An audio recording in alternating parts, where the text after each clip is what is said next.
Hello, and before we start with the actual gameplay, we're gonna just go through some of the interesting stuff here. Prestige, and also note prestige per turn. Every turn of this game, which is 15, I will get 100 prestige, so total 1500. And it doesn't matter if I finish early. If I finish on round turn 10, I get the rest of the prestige, so there's no point standing around waiting until the last turn. My slots, current and maximum, so I have 15. It is now the deployment phase, aka turn 0 of 15. It is my turn. This is player 2 of the enemy. This is the end button. This is the undo. Strategic map mode can also be achieved by scrolling out. You can zoom in, you can zoom out, you can scroll, but you cannot rotate. Previous next unit, I can sleep units. You can see info about terrain, but if you push terrain details, it doesn't actually do anything yet. One of those things that will probably be improved upon when we get closer to the date. Village, it is closed terrain, rest is lots of clear open terrain. Here we have the menu.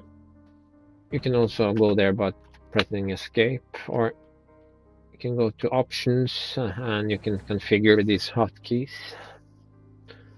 This is buying units. Chat, not so relevant in a one-player scenario. I like to have the unit list turned on because it displays whether they have moved and or attacked. So it's easy, especially if you have many units, it's easy. You can also do the strategic mode because there will be color codes here showing who has moved or fired and not. Okay, so let's look at units. If you've played previous Panzer Corps game, you know how this works. You have the nations here. It's just one nation, so hitting all won't do anything. And you have it by category here, or you can see all categories at the same time. We're gonna keep it by category, infantry. And every unit has a cost in prestige, or money if you want. It even look like money. And in slots. So the good units, pioneers, are the best infantry. They cost 4 slots and more prestige. These cost a lot of prestige, but less slots, so it's because they move fast and hit relatively hard. So these guys, so let's look at standard wear infantry, the standard infantry. This is heavy infantry, standard, engineers, horse cavalry, and bridge engineers. Oh, it started snowing again. Okay, so costs, slots, we already see that from the pictures. Base strength, most units are 10, infantry is 15.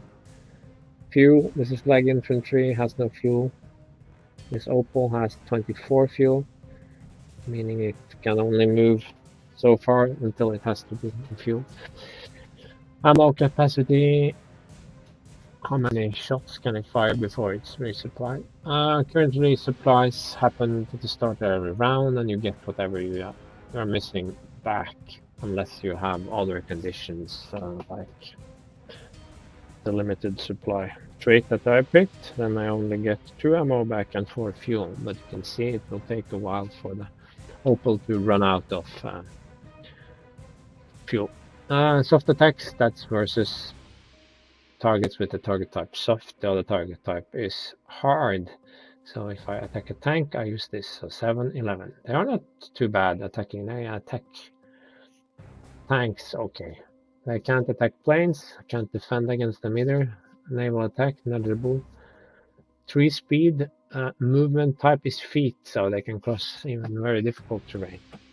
Other sort of going into deep forest, vehicles can't do that, for example. Range has to be adjacent and sort of attack into the hex, so the enemy has to get to retaliate. There is something called range 1 as well. That means you shoot at adjacent hexes, but the defender doesn't get to shoot back.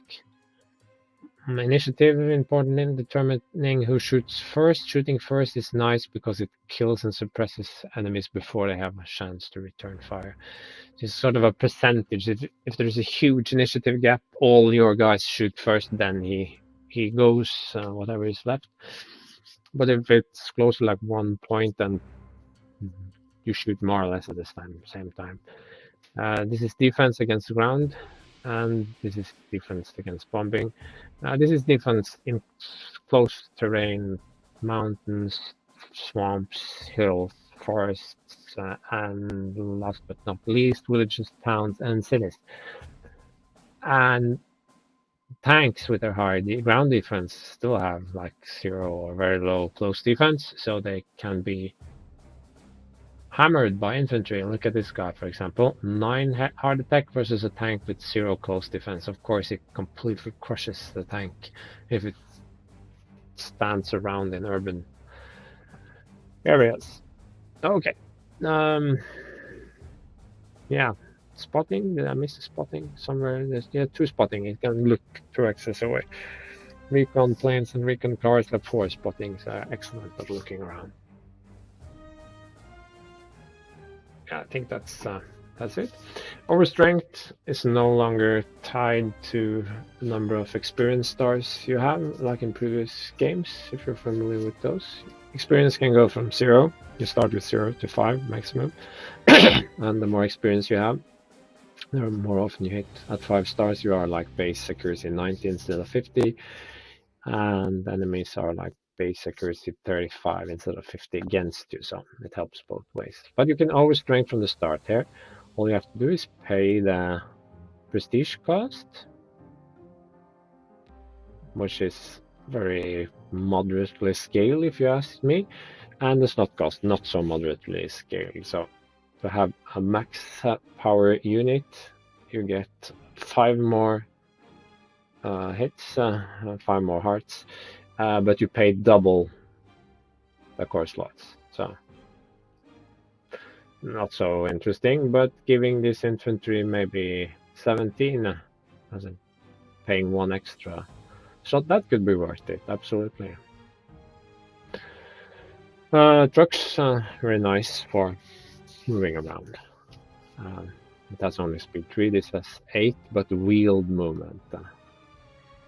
So each has a role. This is fast, heavy hitting, it has good attack values, it has okay initiative, and if you hover over another unit you can compare. So the only area where the normal infantry is better is really air defense. The cavalry doesn't like to be caught in the open by aircraft, I can understand that. So cavalry are great, but they're also by far the most expensive infantry unit, more expensive in prestige than pioneers. So pioneers are good for close combat fighting. These are just regular dudes. They are slow but more powerful. These can bridge rivers, small and large. So let's have a look at these special abilities. They have little icons there. Close combat, that applies to all infantry. They shoot against your close combat defense rating in close terrain. Very powerful. And these guys have the can be a bridge when on the river. These guys have force march, which gives 1 extra movement point. Same as these guys. And these can also use half tracks, so you add together the stats of combat stats of the half track and the infantry. That's a new thing in Panzer Corps 2. Same with grenadiers.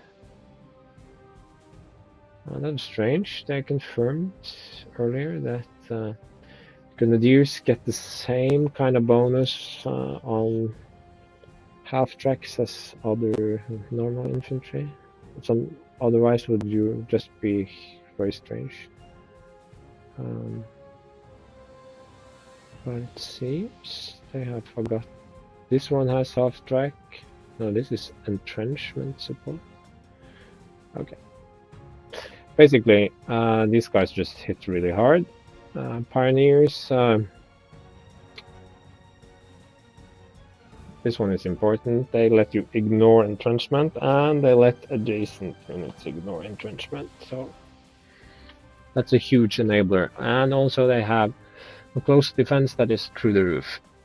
So you use these guys to clear out cities, basically, together with other infantry or just on their own. Tanks. Starting tanks are pretty weak. These guys, I'm not sure why the 1A and 1B are so different, since the 1B is essentially close to the 1A. They weakly armored 2 machine guns. Be that as it may, the 2C is much better. It has a decent hard attack and some more ground defense. Both of these have the rapid fire trait, so they actually shoot 15 times at strength 10 instead of 10. So although these 2 tanks have higher attack ratings, they don't shoot as many times. So especially against soft targets in the open, this is an excellent tank. This is okay too, but with my Panzer General trait, I only use 2 slots for each, so I might as well pick the best tanks for the job. So these 2 guys are out. So I will probably start with 2 of these and 1 of these. Yes. And you see all tanks have overrun, so weak units that you just kill outright, they don't count against your attack, so you can move on and attack several times in a row. Recon cars have phased movement and rapid fire, and they give that sweet accuracy bonus to other units attacking the enemy they are adjacent to. That's really powerful. Powerful, it's a good enabler. So always keep your recon cars nearby and never go anywhere without them. Anti-tank became very good in Panzer Corps 2. You have different kind of transportation. Wagon, not so good, but doesn't use fuel. Very fast, 8, but wheel movement, 6. Lower movement, but half tracks are better at across difficult terrain. The point with anti-tank guns is they have anti-tank support, so they function against a bit like artillery, only they shoot only against attacking tanks and other hard targets. So you can stick them behind your infantry that are standing around in the open, and suddenly attacking them with tanks isn't so fun anymore. It's not just fun and games. Artillery are the same as before, but towed artillery much better than before. This is the little brother. You can choose between these 3 transport types. Has a range of 2 moderate attack ratings, I would say. Effective against entrenchment, mostly the suppressing damage, not so many kills, but absolutely essential to prepare your attacks. Because suppressed enemies mean they won't be firing back, and that is almost as good as killing them. Artillery support means they provide fire if the friendly unit adjacent to them is attacked by soft targets, so infantry and that sort of thing, but they don't shoot on tanks. The developer says mostly because it doesn't really have much of an effect on tanks. I'm not sure about that, but it's a design choice. This is much better. This is range 3 on a different half track. Better attack ratings, but this is the range 3 that's the most important. Also only shoots in support of soft. This one I like, but it costs a lot more and a lot more prestige, of course, and only has 1 transport option. So it can't take the ultra fast truck, faster moving along roads. But it will also shoot in support of hard targets, which we will see in my first playthrough that it is useful. And it also has very high hard attack and soft attack, so it's a really good gun. This has range 4, that's massive. It no longer shoots in support of soft targets attacking, so the inverse of these two are only soft. This is soft and hard. This is hard only, but this has counter battery fire, so anything without its 4 range radius, enemy artillery that shoots at you, it will make this one shoot them in the face. Can be very useful.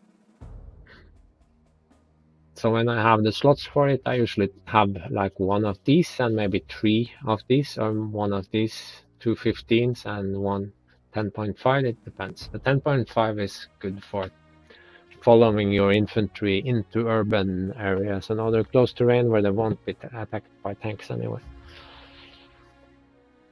This has the SIG 33 gun. It's sort of a cross between a 10.5 and a 7.5. It's an infantry support gun with 2 range, but it has 4 movement, so it can move a distance, then shoot 2. This used to be the king of the early war for Germany in Panzer Corps 1, because the way trucks moved and disembarking from trucks was very different. That made this kind of artillery very bad and this kind of artillery very good. But now I think Cowed artillery is the king of artillery. Best bang for the buck. Anti-aircraft artillery have much greater coverage now. These small guns cover 2, and this one covers 3, is the dreaded 88. And combined with the new way organic transports work and unloading, you can move maybe 4 hexes and still unload at the end of movement. And then you can actually move along with your army and protect it. It is much more dynamic and flexible, and also way more realistic. So this one actually has 2 movement without any trucks. It has only 6 air attack, but it has rapid fire like light tanks. All these basically mean that it shoots in support of planes that try to bomb you. This does not have rapid fire, but has much higher. So it's either 15 shots at 6 or 10 shots at 12. And both these are primarily against ground attack aircraft like fighters or tactical bombers. Doesn't work so good against high-flying strategic bombers. This works equally well against anything. And this is just a 20mm on wheels, so it has the ability to drive around and go pew-pew at enemy aircraft. I think the 88 is the most important core of any air defense system. It's like the 75mm are important to the other nations. You can build around it. Planes, fighters, bombers, tactical fighters are good for killing other fighters, not so good for anything else. Tactical bombers are good for bombing stuff. And you have this dedicated bomber with a sort of a weak tail gun and hopeless air defense, but good attack ratings. And you have this one that can't be escorted, but can shoot down other fighters, other bombers. It can bomb soft and hard. It has pretty good range.